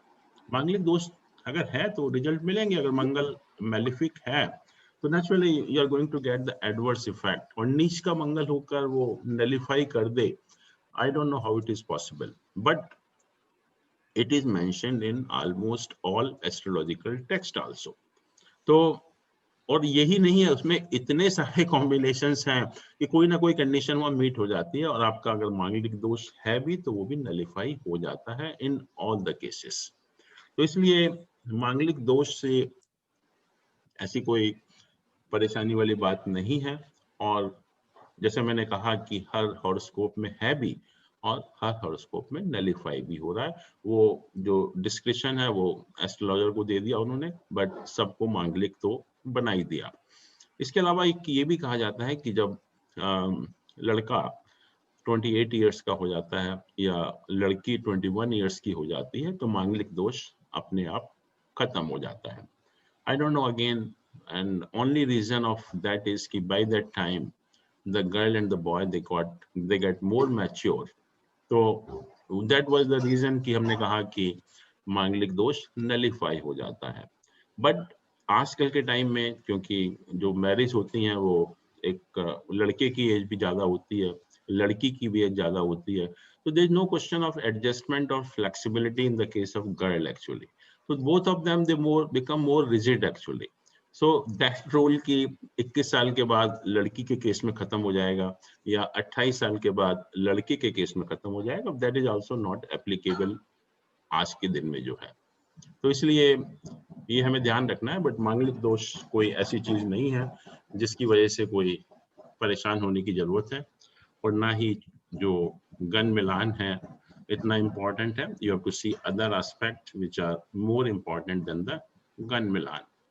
मैं कहता हूँ कि अगर आप लड़की देखने जा रहे हैं शादी के लिए तो ऐसी देखिए कि जुपिटर वगैरह जिसका एग्जॉल्टेड हो। जुपिटर अगर एग्जॉल्टेड होगा तो वो तो साक्षात लक्ष्मी ही होगी, साक्षात लाइफ में प्रॉस्पेरिटी आएगी आपकी लाइफ में जो है। और लड़के को देखना है तो देखिए कि सन उसका वेल प्लेस्ड होना चाहिए। सन अगर उच्च का है या वेल प्लेस्ड है तो he is a good person at the soul level. वो कभी किसी को परेशान नहीं करेगा, किसी को दुख नहीं पहुंचाएगा, और he will maintain a very high status also. And son represents father also. It means he belongs to a good family. तो ऐसे लोगों को करो। आजकल के टाइम में ऐसी चीजें देखनी है, ना कि ये सब गन मिलान और मांगलिक दोष के चक्कर में पड़ना है। बट फिर भी जैसा मैंने कहा कि जो भी आपके पास आएगा, he will not be concerned with whatever you say. He will only ask you कि साहब ये बता दीजिए कि कितने गन मिल रहे हैं, and he will get satisfied with that only. चलिए अब हम यहीं पर रुकते हैं। Now it's your turn actually.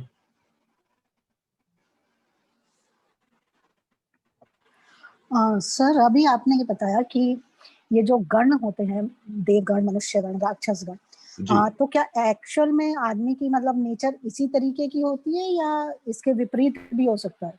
देखिए बहुत सारे फैक्टर्स होते हैं जब हम किसी भी चीज को कंसिडर करते हैं। We don't consider by one factor only. अगर एक नक्षत्र का प्रभाव है ये कि इस टाइप की नेचर हो सकती है, but nature will depend on so many other factors also. जैसे मैंने कहा कि मान लीजिए कि गण तो राक्षस है बट सन इज एक्सॉल्टेड, तो फिर क्या होगा? फिर naturally sun will prevail, not the nakshatra. तो ये जो बात हो रही है एक आइटम की बात है, एक नक्षत्र की बात है कि उस नक्षत्र का प्रभाव ये होगा, बट हमें बाकी चीजों का प्रभाव भी देखना है। तो जस्ट वी कांट कंक्लूड और वी कांट इंटरफेयर की इन्फर कि एक नक्षत्र ऐसा है तो वो मनुष्य जो है वो ये राक्षस ही होगा। और भी सारी चीजें आपको देखनी है, एक चीज का इफेक्ट है ये। Okay sir. पर अगर ये जो किसी का अगर सन सैटर्न के साथ बैठा हुआ है, 10 नंबर में सन बैठा हुआ है, पर उसका गण देव है, तो किसका इम्पैक्ट ज्यादा होगा?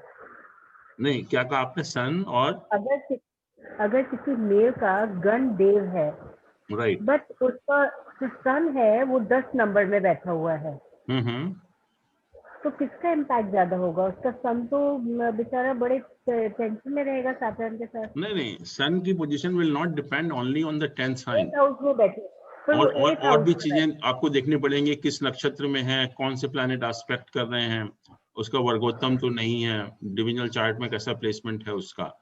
तो जस्ट बाय सेइंग कि it is in the 10th sign कि इट्स गुड और bad, we can't say that thing actually, you can't conclude. अपन ने बताया था ना 8th हाउस में सन का होने का हाँ impact सर, तो ये नहीं होगा। डेविएशन का भी फर्क नहीं आएगा। अब मुझे कोई हॉरोस्कोप बताइए, then I can tell you. एक चीज का इफेक्ट नहीं होता ये। We can see any horoscope that will make it more clear, because just by seeing कि sun is placed in this sign, so whether it will be good or bad we can't say. हाँ sir लिखिए। मेरी horoscope में 10th में है sir सन। हाँ जी, मेरी horoscope में 10th साइन में है सन, 2nd हाउस में। let us see आपका हॉरोस्कोप, एक मिनट।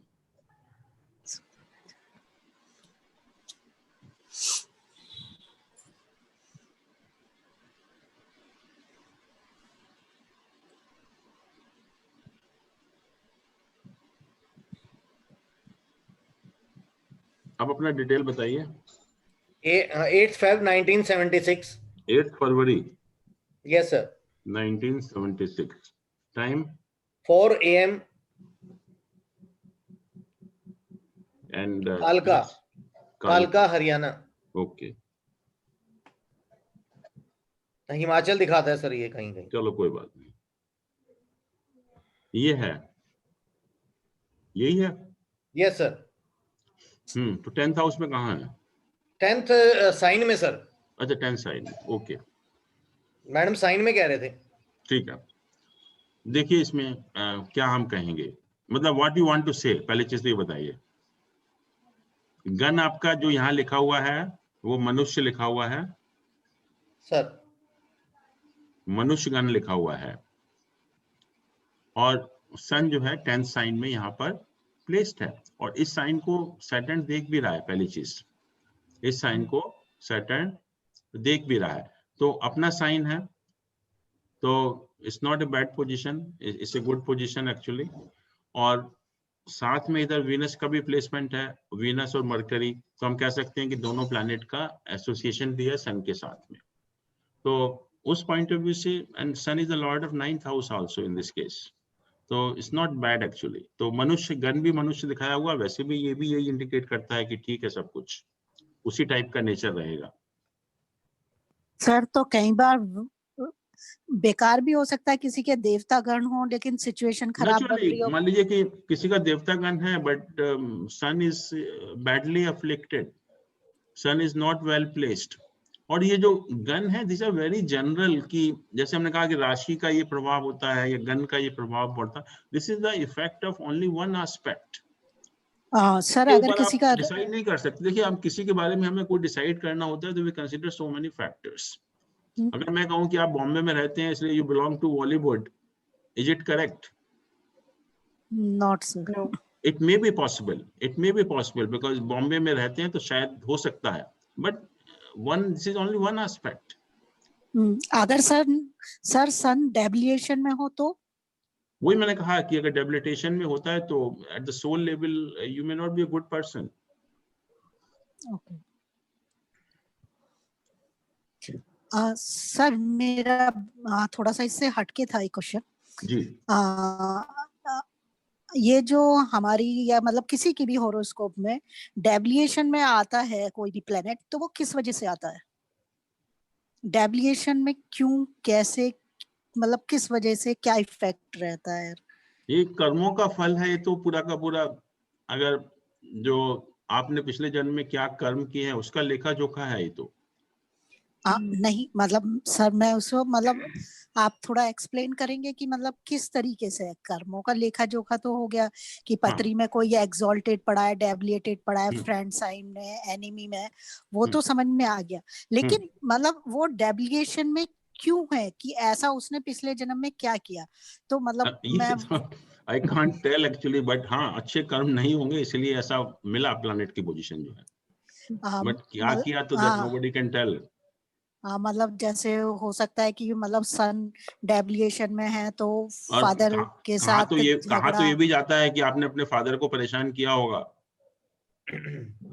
और गुरु डेविएशन में है तो गुरु की इंसल्ट की होगी। जन्म जो आपका होता है ना, वो जो रिश्ते बनते हैं वो दुश्मनी निकालने के लिए बनते हैं, and that is indicated by the position of planets, कि हो सकता है अपने फादर के साथ अच्छा बिहेवियर ना किया हो, तो इसलिए सन इस बार आपको नीच का मिला। और अगर सर किसी की हॉरोस्कोप में कोई डेविएशन में हो ही ना, तो अच्छी बात है, अच्छे कर्म है उसकी, अच्छी लाइफ जी है उसने पिछले जन्म में, तो that is a good but position. Sir अगर डेबिलेशन में है और प्लेसमेंट अच्छी है तो काफी कुछ नलिफाई हो जाता है डेबिलेटेड कुछ प्लैनेट। हद तक जैसे मान लीजिए सर कि इस तरह बोलिए। सर अगर जुपिटर डेविएशन में है लेकिन लग्न में है तो क्या प्रेडिक्ट करेंगे फिर? देखिए मैंने ये तो कहा वो था नलिफाई आपको होगा कि अगर कोई भी प्लैनेट किस साइन में है और किस हाउस में है, दोनों चीजें मैटर करती हैं। अगर जुपिटर नीच का होकर लग्न में बैठा हुआ है, just because it is placed in a good house, you get the result at least 30-40% from Jupiter. और वही जुपिटर अगर उच्च का होकर भी अगर त्रिक हाउस में बैठ जाता है तो उसके रिजल्ट और भी कम हो जाते हैं। तो इसलिए लग्न में बैठने से कुछ आपको रिलीफ मिला, कुछ आपकी सजा कम हुई, लेकिन एक उच्च का प्लैनेट भी अगर खराब हाउस में बैठ गया तो उसके रिजल्ट बिल्कुल ही खराब हो जाते हैं फिर।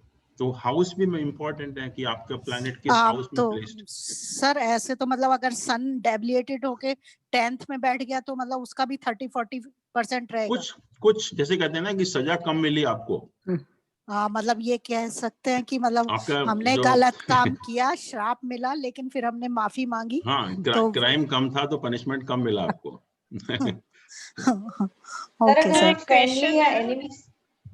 हाँ जी सर एक क्वेश्चन है, जैसे हम बोलते हैं 7th हाउस में मेलेफिक्स प्लैनेट्स का 2 या 2 से ज्यादा इम्पैक्ट हो तो वो अच्छा नहीं होता जी। तो और जैसे एक केस है उसमें 7th हाउस में सन है एक्सॉल्टेड और उसपे राहु की 5th ऑस्पेक्ट है और कोई भी बेनिफिक का कोई भी ऑस्पेक्ट नहीं है ना प्लेसमेंट है, तो वो क्या है, मतलब इसका इंटरप्रिटेशन कैसा रहेगा? ये हम लोगों ने कहा था कि जो 4 प्लैनेट हैं, sun, Saturn, Rahu and the lord of 12th house, वो सेपरेटिंग टेंडेंसी देते हैं।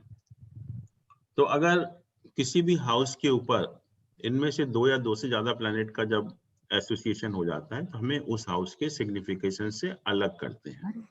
तो नेचुरली जब सन और राहु का एसोसिएशन 7th हाउस के ऊपर हो गया तो जो मैरिटल हैप्पीनेस है उसमें कमी करेंगे। इररिस्पेक्टिव ऑफ दैट कि सन वहां एक्सॉल्टेड है, हाँ भले ही एक्सॉल्टेड है बट मैलिफिक है और राहु का एफ्लिक्शन हो गया उसके ऊपर, तो खराब ही हो गया एक तरह से। तो बट इसमें 7th हाउस का तो सर हम मतलब बोलते हैं ना कि नेचर ऑफ स्पाउस बताता है सिर्फ ये, बट राहु से अफ्लिक्टेड भी है। ये देखिए ना, जब राहु से अफ्लिक्टेड हो गया तो भले ही वो उच्च का हो तो खराब हो गया एक तरह से जो है। अच्छा, और इसमें अगर हम ले स्पाउस का जो नेचर है वो किस तरह का होगा? देखिए मैंने कहा था कि पहली चीज तो ये, जब सन 7th हाउस में होता है तो spouse is of higher status than the native actually, पहली चीज। सेकेंडली जो नेटिव होता है बहुत सुस्त होता है, लेजी होता है, but spouse is very active in that case. तो स्टेटस भी ज्यादा होता है और एक्टिव, मतलब एक्टिव भी बहुत है, बट क्योंकि राहु का इन्फ्लुएंस आ गया उसके ऊपर तो थोड़ा सा वो नेगेटिव हो गया फिर पूरा। सर अभी आपने कहा कि सन, सैटर्न, राहु और लॉर्ड ऑफ 12th हाउस का जब 2 का एसोसिएशन एक साथ हो जाता है तो वो 2 या 2 से चीज ज्यादा से हाँ सर किसी का सन 10th हाउस में है और उस पे सैटर्न की एस्पेक्ट आ रही है तो खराब हो गया। हाँ, खराब हो गया जी। ओके। मेरा भी डाउट है एक सर, लेकिन ये तो दोनों कारक हैं 10th हाउस के, सन और सैटर्न। कारक भी हैं वो तो ठीक है, लेकिन उनका प्लेसमेंट भी तो ठीक होना चाहिए ना। कारक का मतलब ये नहीं है कि उनका प्लेसमेंट कैसा भी हो। Okay okay sir.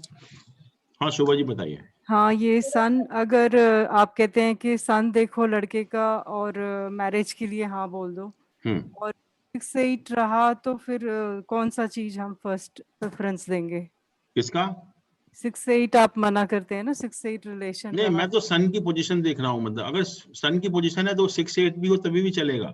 ओके 6 से 8 तो ठीक है, एक फैक्टर है, बट सन ऐसा है जो soul level such a wonderful person, वो ऐसा काम क्यों करेगा? Right. Okay uncle I have a sir ji. पूछ अंकल लग्न में 11th साइन में Mars and Rahu are placed. लग्न में 11th sign, which so Mars and Rahu are placed. Yeah, and there's an exchange because Saturn is placed in the first sign in the 3rd house. Okay. So it's the lord of the house is Mars. So Mangal ka lord Saturn wahan pe, but Saturn is debilitated. So Saturn is placed in Aries sign, right? Right. So इसमें exchange हो रहा है केंद्र से. But Saturn is debilitated and there's a combination of Mangal and Rahu in Lagna. So how does one start to interpret this? इसमें आप क्या निकालेंगे तात्पर्य? देखिए 2-3 चीजें हैं. एक तो जो 2 मेलिफिक प्लैनेट का जब एसोसिएशन हो जाता है, मंगल राहु ऑलरेडी प्लेस्ड है वहां पर और सैटर्न उसको एस्पेक्ट कर रहा है. तो सैटर्न का भले ही वो अपना साइन है, अगर मार्स राहु नहीं होते तो then it was a very good yoga for the ascendant was very powerful in that case. But यहाँ पर जो तीनों मेलिफिक प्लैनेट का एसोसिएशन हो गया, सैटर्न, मार्स एंड राहु, और जब तीनों मेलिफिक प्लैनेट का एसोसिएशन किसी भी हाउस के ऊपर हो जाता है तो उसको डैमेज करते हैं. फर्स्ट हाउस हमारा नेचर है, हेल्थ है. पर्टिकुलरली अगर हम हेल्थ के पॉइंट ऑफ व्यू से देखें तो हेल्थ के पॉइंट ऑफ व्यू से ठीक नहीं है. सर मार्स और राहु का एसोसिएशन मतलब फर्स्ट लग्न में अच्छा माना जाएगा? अच्छा नहीं माना जाएगा. जब भी 2 मेलिफिक का एसोसिएशन हो जाएगा, मार्स राहु, मार्स केतु का जब भी एसोसिएशन होता है, इकट्ठे होते हैं, तो you always have a problem of connected with the blood infection. एक हेल्थ की प्रॉब्लम हमेशा बनी रहती है उस केस में.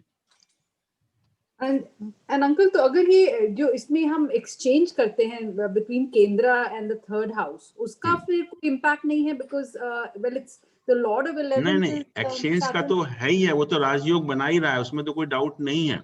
But what I am saying कि as far as ascendant is concerned, that becomes weak because of the association of 3 malefic planets. I see. तो एस्पेक्ट नहीं है सैटर्न का, एस्पेक्ट तो जुपिटर एंड केतु का है. सर उस हाउस पे, लग्न पे. नहीं, आपने मार्स राहु कहा प्लेस्ड हैं और सैटर्न उसको देख रहा है. नहीं, देख नहीं रहा है. 11th राशि है अंकल, तो सैटर्न तो लॉर्ड ऑफ द हाउस हो गया. 11th meaning Aquarius, and therefore the lord of house is Saturn. Saturn is placed in which house? Saturn is placed in house 3, 3rd house. अच्छा, then it is not aspecting that लग्न. तो लग्न के ऊपर Mars and Rahu का combination हुआ. Correct. Mars and Rahu का combination है, but lord of Aquarius is Saturn because it's 11th राशि. वो तो हो गया, मतलब जो एक्सचेंज हो गया, that is राजयोग. हाँ, वो राजयोग हो गया. लेकिन Saturn debilitated because Saturn in 3rd house is in first राशि, in first Aries sign.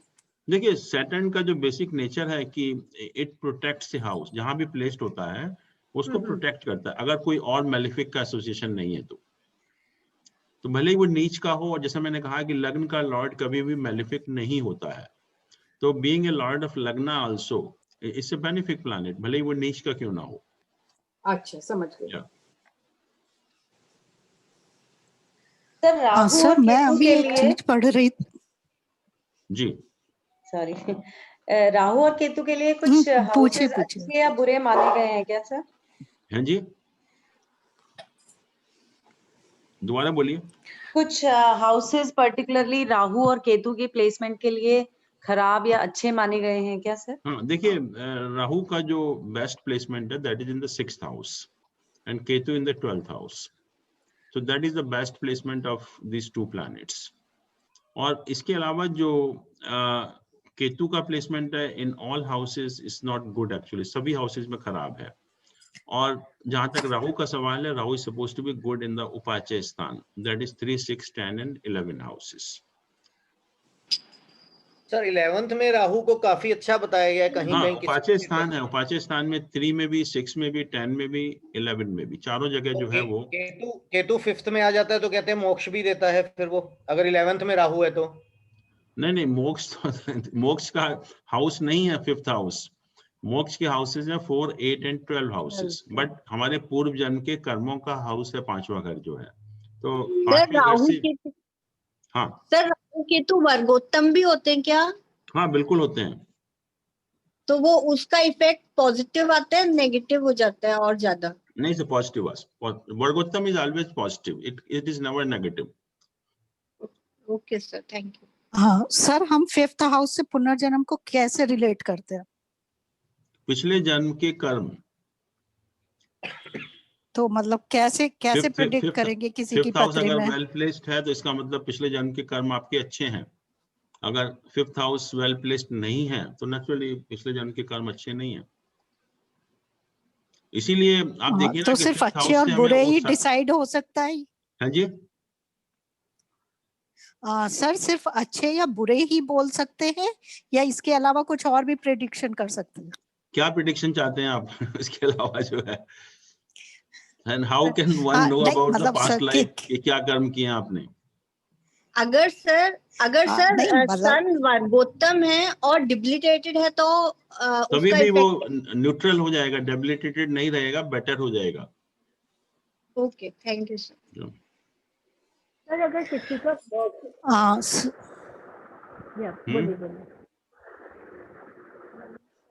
नहीं पूछिए, आप पूछिए। मैं पूछूं? हाँ पूछिए। हाँ श्योर। अगर किसी का मर्क्यूरी 7th हाउस में है और मर्करी 7th हाउस में है, हाँ मर्क्यूरी तो 7th हाउस में है और वो 1st हाउस का सन साइन लॉर्ड भी है। ठीक है। 1st हाउस इज 3rd और 6th house, 6th sign. Correct. तो वो उसको मारक बन रहा है अगर वो उसका, और उसी की दशा भी चल रही है। Let's say the mahadasha is of Mercury and the antardasha is also of Mercury, right. तो will it have a malefic effect or a death like effect or क्या नहीं होगा? देखिए, यही जो बात हो रही है कि लग्न का लॉर्ड कभी मैलिफिक नहीं होता, लग्न का लॉर्ड। क्योंकि लग्न का बन रहा है, हाँ मारक भी है तो थोड़ा बहुत हो सकता है हेल्थ की problem they they, but not anything serious actually. Sir अगर मून साइन का लॉर्ड हो तो भी मारक नहीं बोलेंगे? आपकी आवाज नहीं आ रही ठीक से।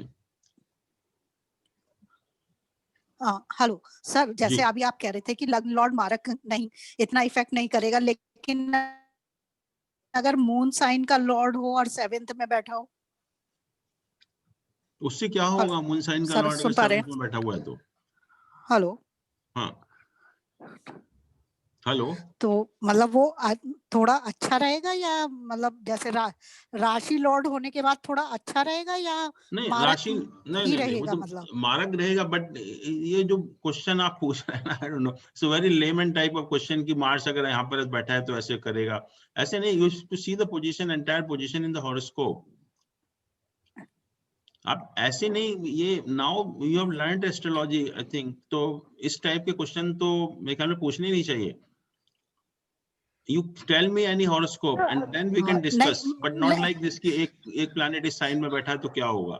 It's very layman type of question. नहीं सर, मैं मतलब ये पूछना चाह रही थी कि मून राशि का इफेक्ट लग्न राशि की तरह ही रहेगा या उससे कम रहेगा? मेरा पूछने का मतलब ये था। कोई उसका रिलेशन नहीं है, मून साइन का कोई यहाँ हमारे बॉडी के ऊपर कोई रिलेशन नहीं है। Moon is the mind actually. Okay या सर, बुध से पितृदोष किस तरीके से लगता? हाँ जी हेलो। बुध से मरकरी से जो पितृदोष बनता है वो, हेलो देखिए हम लोग पितृदोष को नहीं मानते हैं। सर। ये जो पंडित लोग होते हैं, बिकॉज उनको जब कुछ पता नहीं चलता तो दे जस्ट से कि पितृदोष है। There nothing like pitradosh. And why one should have a pitradosh? Sir मैं मरकरी का पितृदोष पढ़ रही थी, पिताजी के कर्मों का फल मिलेगा। तो वी डोंट जैसे कि ये काल सर्प योग होता है, कोई प्रॉब्लम होती है लाइफ की तो काल सर्प योग है। तो ऐसे ही आप किसी भी एस्ट्रोलॉजर के पास जाते हैं, जब उसको कुछ समझ में नहीं आता है पंडित लोगों को, तो वो कह देते हैं पितृदोष है। नहीं सर, जैसे तो बताएंगे कि कहावतें हैं कि जैसे कि माता पिता की करनी का फल कई बार बच्चे भरते हैं या बच्चों को मिलता है, अच्छे करते हैं तो फल उनको मिल रहा है ना, बट वो पितृदोष उसमें तो कहते हैं वो राहु अगर 5th हाउस में है तो पितृदोष हो गया, but it's a very general thing actually. और पितृदोष कुछ नहीं होते ऐसे। तो बुध वाला पितृदोष तो फिर बिल्कुल ही नहीं हुआ? किसी का नहीं हुआ ऐसे, कोई पितृदोष होता ही नहीं है। Okay sir. सर एक बेसिक क्वेश्चन है सर, राहु के बेसिक कैरेक्टरिस्टिक्स क्या होते हैं? जैसे हमने सन के देखे, सैटर्न के देखे, जुपिटर के देखे। देखिए राहु जो है राक्षस है पहले, और राक्षस ने जो नेक्टार है अमृत पी लिया था, तो अमृत पीने के बाद become like a god, actually you get the divine power. Okay. तो एक राक्षस भी है, उसके ऊपर उसके पास डिवाइन पावर भी है। और राक्षस होने की वजह से मतलब जो उसका नेचर है, बेसिक नेचर है, वो परेशान करने का है, कि उसके पास वो पावर है, परेशान भी कर सकता है, लेकिन अगर खुश है तो वो बहुत कुछ दे भी सकता है। उसके पास सारी चीजें हैं देने के लिए। जैसे जुपिटर के पास सारी प्रोस्पेरिटी होती है, वही राहु के पास भी है। बट जैसे कहते हैं राहु एक्ट लाइक सैटर्न, जैसे सैटर्न भी परेशान करता है, तो ऐसे ही राहु भी आपको परेशान कर सकता है। और केतु के पास कुछ नहीं है, Ketu is not A materialistic planet, तो मटेरियल चीजें आपको देने के लिए कुछ नहीं है, इट्स बेसिकली स्पिरिचुअल प्लैनेट। तो अगर आप धर्म ध्यान में हैं, स्पिरिचुअल लाइफ आपकी है, तो ठीक है केतु की दशा में, but if you start expecting all material gains then it's a problem. Right sir, कुछ टेक्स्ट में ऐसे लिखा है कि राहु की दशा में इल्यूजन्स होते हैं, जैसे बहुत गेन्स होंगे, लेकिन वो सब इल्यूजन्स होते हैं। हाँ, कंफ्यूजन क्रिएट करता है। जैसे मान लो मून के साथ राहु है तो माइंड में कंफ्यूजन क्रिएट करेगा। 5th हाउस में राहु है तो आपकी जो पेट में कंफ्यूजन, इंटेस्टाइन में प्रॉब्लम क्रिएट करेगा। तो कंफ्यूजन तो नेचर है उसका बेसिक। तो वो उसकी दशा के एंड होने पे, चाहे वो पॉजिटिव इल्यूजन्स हो चाहे नेगेटिव हो, तो वो खत्म हो जाते हैं, मतलब टेम्परेरी है या परमानेंट? हाँ, दशा में अगर राहु की दशा चल रही है तो ये पॉसिबिलिटी है। Okay, thank you sir. चलिए, okay then, thank you so much, good night. Okay sir, thank you, thank you, thank you sir, happy Dussehra and good night.